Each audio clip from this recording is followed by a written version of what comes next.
On this day, December 13th, 2025, we about to get live now.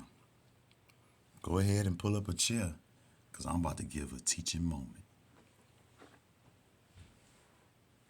You see, there are things that man will take over and possess and translate into their own ideas, but God sets the tone of that same idea.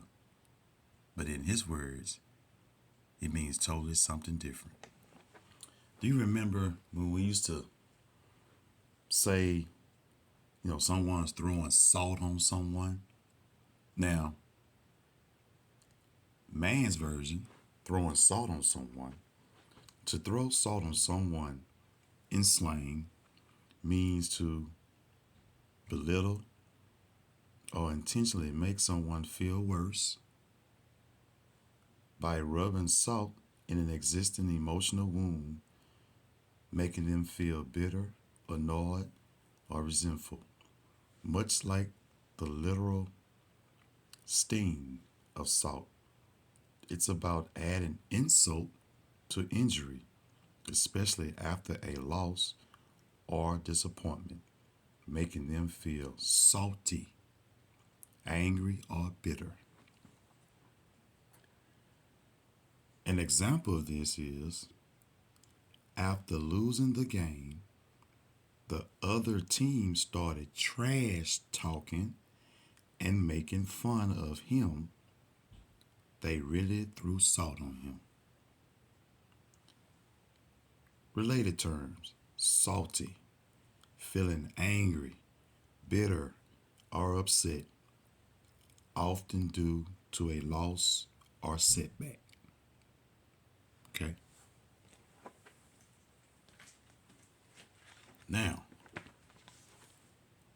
Ezra, 7th chapter, 22nd verse. Salt without prescribing how much. Salt was used in every offering made by fire to the Lord, and with its preserving and purifying properties, it was the grateful emblem of divine grace in the soul. It is worthy of our careful attention.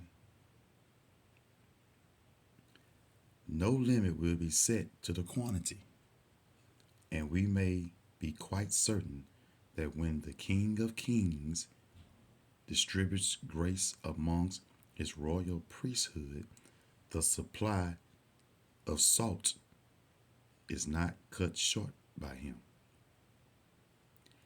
In ourselves, we are often in short supply, but never in the Lord. He who chooses to gather much manna will find that he may have as much as he desires.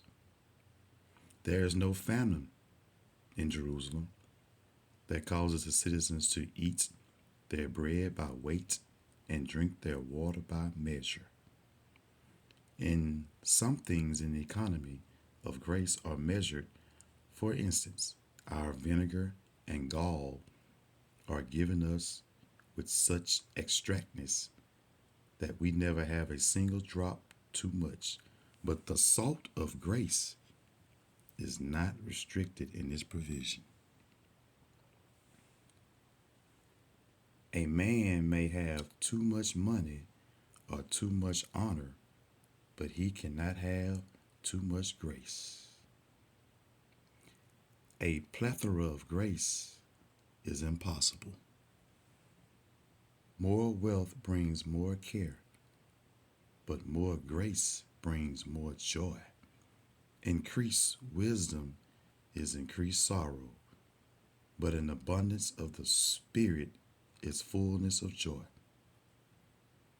Go to the throne for a large supply of heavenly salt.